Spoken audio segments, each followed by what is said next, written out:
ago here at Circuit of the Americas for the O'Reilly Auto Parts Series. Shane Van Gisbergen leading Love, Smith, Hill, and Cruz. And it's a perfect time to fuel up with Arby's new $7.99 meat and 3-box. Arby's is giving you a whole lot of food with a classic roast beef or crispy fish sandwich and 3 delicious sides. That's more meal for your money. Scan the QR code to order now in the Arby's app. Arby's, we have the meats.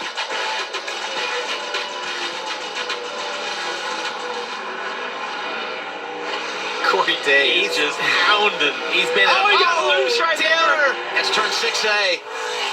Gray goes wide, lost a couple of spots, will lose 3 as Chastain comes by. Oh, it's so frustrating when you're in the car and you're just, I just did all this work.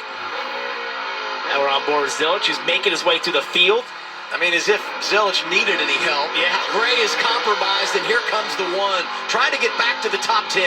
And Connor has been top 5 lap times almost every lap that he's not, stuck in traffic just like this, and even sometimes when he is. So he's flying right now. And they definitely have the brakes fixed on the one car. No issues there, just needing some track position. I think he can get up 7th or 8th at this point. Actually, we don't have another caution. It doesn't look like the brakes are working because he's just driving by everybody. He's not using the brakes here. Plus 18 since the restart is Connor Zilich. I said earlier, he's never finished outside the top 5 in a road course race at this level in NASCAR. Qualified 25th for the Cup race tomorrow. Let's go back and watch Taylor Gray. Well, he's getting worked over by Corey Day right here. He gets on the brakes. You're going to see the car steps out. It locks up the left front. He does a really nice job of not sticking it in the gravel right there or getting into that tire barrier. Gets back on. Lost all of his momentum, though. I'm going to give a shout out to Corey Day, though, in 7th right now. A really strong day. First time at COTA. Totally. Been an epic day for him. Been, in the top 10 most of this day. Really impressive. Well, and now we're going to start going to tracks where he's been. He's look out. 87, 88. Playing aggressively. Raja threw it in there. Where are you going? Sort of YOLO'd it a little bit. Looks to me like Austin Green's struggling to have drive on the exit of the corner. Raja's a little bit quicker here. He's just got to get this pass set up. Oh, Taylor Gray still struggling. Zilich took Zilich a lap, though, to get by him. Raja completes that pass on Austin Green. Raja's having a great day. Really good. He had never had a top 10 finish at this level in the limited starts he had coming into this first year full time. And back-to-back top 10s to start the campaign, collected stage points, got a stage win last week, and doing a nice job today. Yeah, so we've talked about how tough it is to go side by side. It's really tough when you sort of throw it off in there. Way too much speed. Missed the apex curbing there on the entry of 3. Just got away with it. Almost used Austin Green to slow himself down slightly. 8 tires is better than 4. He didn't want to be in that position after he got in it either. No. He was like, hang on. These races at COTA for the O'Reilly Series, a lot of transmission issues. And the reason being is you watch these cars run over the racetrack and accelerate half on a curb, half in the paint, half on the asphalt. It puts a ton of stress on these transmissions, and that's sometimes the result is you'll hear of issues. Dylan. Just give you a quick update on the 87 here with some start key radio communication that'll explain their issue. Either finish the race limping it around or you're done. I'll keep it limping. I think all I've got is 4th right now.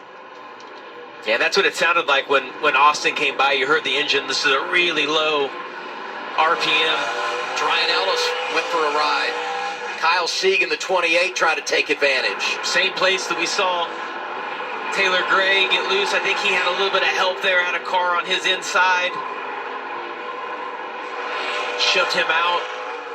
A lot going on in this battle. Corey Day, 17. 18, William Sawalich. 91, Carson Quapple.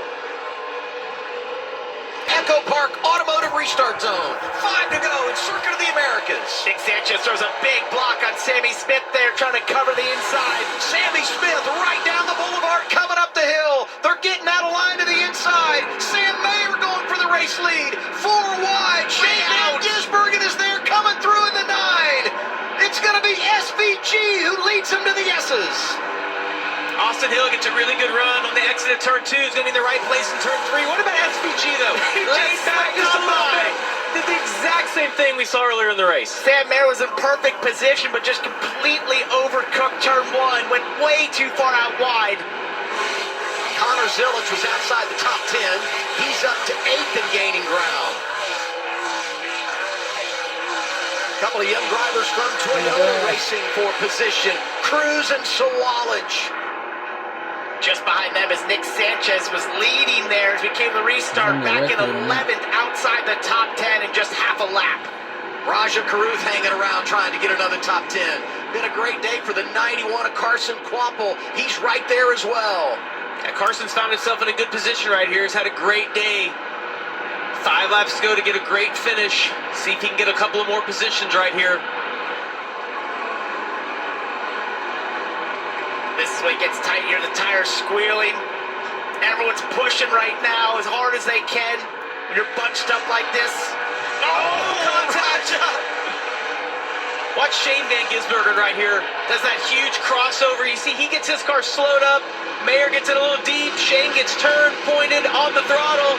Goodbye. Sam had the rears locked up for about a quarter of the braking zone there. They went Quarter of a mile. Yeah, he was trying. You could see the car got a little sideways. He was trying to stop, and he just, to no avail, could get that thing slowed down, and Shane slipped right on by. How about with 4 to go? Shane Van Gisbergen just ran the fastest lap of the race.